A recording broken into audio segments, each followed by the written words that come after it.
İsterseniz hazır doktor...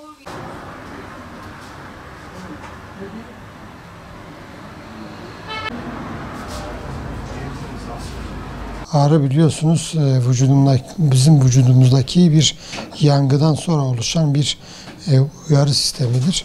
Ağrı aslında iyi bir şeydir vücut için ama çoğu zaman biz ızdırap verici için biz bunu kesmek isteriz. Biz ne zaman ağrıyı kesmeliyiz? Nereye kadar kesmeliyiz? Ağrı ne zaman bizim için problem teşkil eder? Hangi hastalıklarda da ağrı kesilmelidir? Hangilerinde kesilmemelidir? Bunları öncelikle toplumumuzun iyi bilmesi lazım. Özellikle karın ağrıları hiçbir zaman ağrı kesicilerle kesilmemesi gereken, doktor tarafından teşhisi yapılmayana kadar hiçbir zaman ağrıların kesilmemesi gereken bölgelerden biridir. Biz çok sık ağrı kesici kullanıyoruz. Ağrı kesicinin masum ilaçlar değiller. Bunlar özellikle böbrek üzerinde çok ciddi yan etkileri vardır.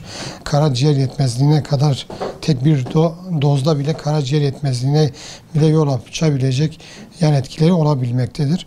O yüzden ağrı kesiciler ihtiyaç halinde ve doktor tavsiyesiyle olmadan kullanılmamalıdır. Soğuk algınlığı biliyorsunuz mevsimine girmiş bulunmaktayız. Çok sık toplumun hemen hemen %80'i bu dönemde bir gribal enfeksiyon geçiriyor. Bu gribal enfeksiyonların çoğu viral kaynaklı olup insanlarımız hızlıca iyileşip sosyal hayatlarına geçmek istiyorlar. Yani %80-90'ı viral enfeksiyona bağlı olduğu için zaten antibiyotiğin yeri yok viral enfeksiyonlarda.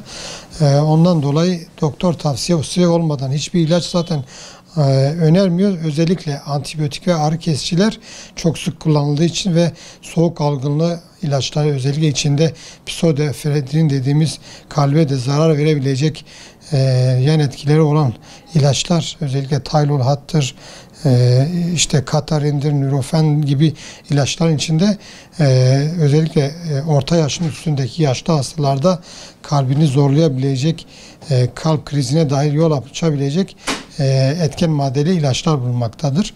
O yüzden bu ilaçlar da yani gidip bakkaldan ve eczaneden alınmaması gerekiyor. Doktor kontrolünde, bütün ilaçların doktor kontrolünde ve belli bir süreyi aşmayacak şekilde alınması gerekmektedir.